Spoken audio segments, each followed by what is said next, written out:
오늘은 우리 인생 가운데 하나님께서 적극적으로 개입하시는 장면을 한번 생각해 보도록 하겠습니다. 여러분, 세상에 우연은 없습니다. 이유와 과정과 목적이 무엇인지를 사람들이 잘 몰라서 그렇지, 여러분, 세상 모든 일에는 인과관계가 있고 그 모든 인과관계 속에 하나님의 뜻과 섭리가 깃들어 있는 줄로 믿습니다. 그러므로 우리가 오늘 이곳에서 모여서 하나님 앞에 기도하는 이유, 이 하루를 하나님 앞에 우리가 시작하는 이유, 이 모든 것들도 다 하나님의 섭리 가운데 있는 것이고, 또한 어떤 한 지점으로 가는 하나의 과정이 될 수가 있습니다. 아브라함의 인생을 통해서 우리가 이것을 확인해 보지 않았습니까? 하나님께서는 아브라함을 특별한 뜻이 있으셔서 부르시고 그의 모든 인생 가운데 깊숙이 관여하셔서 그를 믿음의 조상, 믿음의 모델, 믿음의 교과서로 삼아 주셨습니다. 그래서 아브라함의 그 믿음을 통해서 후대에 많은 믿음의 후손들이 어떻게 살아야 되는지, 어떤 믿음을 가져야 하는지를 가르쳐 주셨습니다.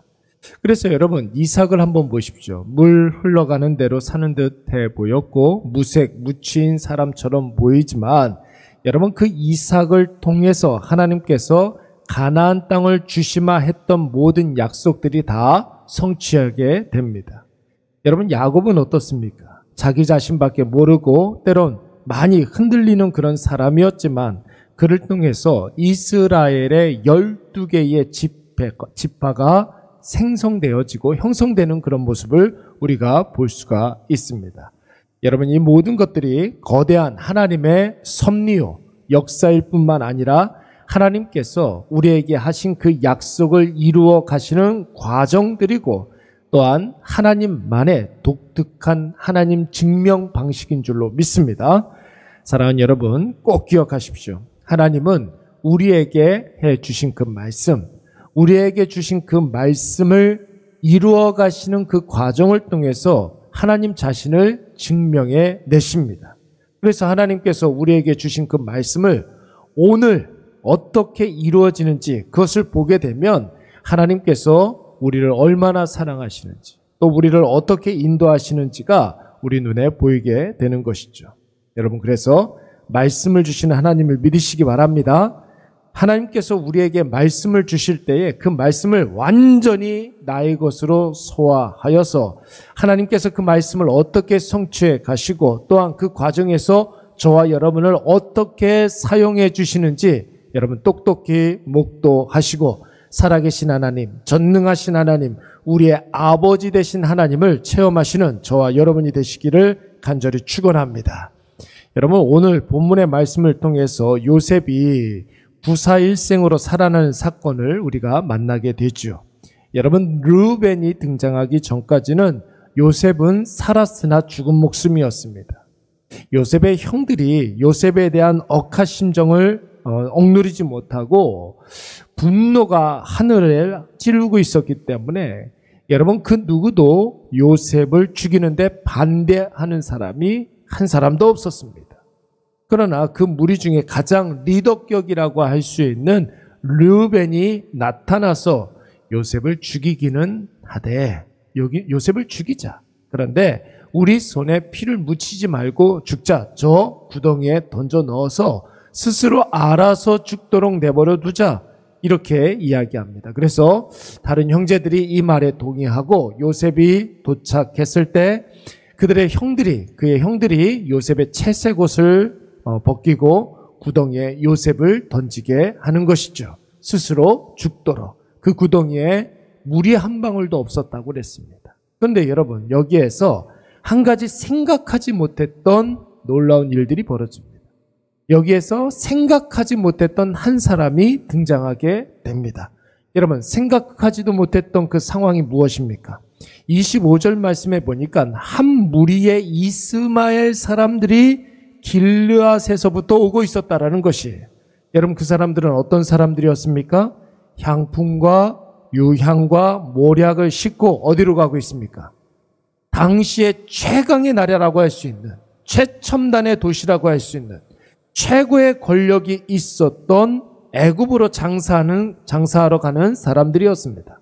자, 그러면 생각하지도 못했던 한 사람은 누구였습니까? 바로 유다였습니다. 여러분, 유다는 야곱의 네 번째 아들 아닙니까? 그의 어머니는 레아였습니다. 여러분, 이 유다가 한 가지 제안을 하게 되는데 혈육을 죽이는 일을 하지 말자고 합니다. 그가 우리의 동생을 죽이지 말자고 이야기하는 것이죠. 그리고 마침 이스마엘 사람들이 애굽으로 장사하러 간다고 하니까 저들에게 요셉을 노예로 팔아 넘기자고 제안을 하게 됩니다. 사랑하는 여러분, 이 일이 요셉이 애굽으로 내려가는 결정적인 계기가 되지 않습니까? 이제 앞으로 애굽에서 요셉이 어떻게 살아가게 될지, 어떤 일이 벌어지게 될지 우리는 너무나 잘 알고 있어요. 그런데 여러분, 이때 당시에 도단에 모여 있었던 야곱의 아들들, 심지어 요셉까지도 앞으로 어떤 일이 벌어질지 아무도 알지 못했습니다. 여러분, 요셉조차도 형님들이 자신을 죽이려 한다는 사실에 얼마나 충격이 많았겠습니까? 그리고 자신이 애굽으로 팔려간다는 그런 사실에 얼마나 겁이 나고 낙심하고 절망했겠습니까? 후에 여러분, 시간이 지나서 요셉의 아버지 야곱이 요셉이 짐승들에게 죽었다는 소식을 듣고 얼마나 애통해하며 얼마나 고통스러워했겠습니까? 그러나 사랑하는 여러분, 이 일에 연관되어 있는 모든 사람들이 아무것도 몰랐지만, 그 어떤 것도 예상할 수 없었지만 이 모든 일들이 다 하나님의 섭리인 줄로 믿습니다. 악한 자들을 하나님께서 악한 일로 사용하셨고 선한 사람들을 하나님께서 선한 일로 사용하시면서 하나님이 아브라함과 이삭과 야곱에게 약속하신 바를 묵묵히 하나님께서 하나님의 일을 하면서 성취해 가고 있었던 것입니다. 사랑하는 여러분, 우리도 때때로 눈앞에 펼쳐지는 상황들과 현실들 앞에서 좌절하고 실망할 때가 종종 있지 않습니까? 그래서 종종 하나님을 원망하기도 하고 불평하면서 마음으로, 말로, 삶으로 실수하고 범죄할 때도 있습니다. 그러나 여러분, 한번 생각해 보십시오. 우리를 힘들게 하고 실망케 하는 내 삶의 여러 가지 문제들은 영원하지 않습니다. 그리고 그 문제들이 나중에 여러분, 우리가 다 경험해 보지 않았습니까? 내가 지금 문제라고 생각했던 그 어려운 문제가 나중에 전화위복이 되어서 오히려 내 인생의 전환점이 될 때가 분명히 있습니다. 그래서 우리는 당장 일어나는 일들로 인해서 그 결과를 속단해서는 안 된다는 것이죠. 내 생각대로 되지 않는다 하여서 하나님을 원망해서도 안 됩니다. 그 일이 하나님의 뜻을 이루는데 거대한 하나님의 섭리의 한 부분일 수가 있습니다. 하나님이 나에게 약속하신 것을 주시기 위해서는 그 일이 반드시 필요한 것일 수도 있는 것입니다. 그러므로 사랑하는 여러분, 새해를 시작하는 저와 여러분은 여러분 올 한 해 어떤 상황을 만난다 할지라도 당황하지 마시고 속단하지 마시고 염려하지 마시고 하나님의 말씀 꽉 붙잡고 하나님만 바라보면서 오직 날 위해서 일하시는 하나님 앞에 우리가 의지하시기 바랍니다.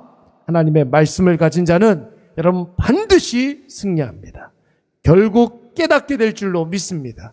그리고 그 일로 말미암아 하나님께 우리가 반드시 찬송하며 감사하며 하나님께 영광 돌리는 날이 곧 오게 될 줄로 믿습니다.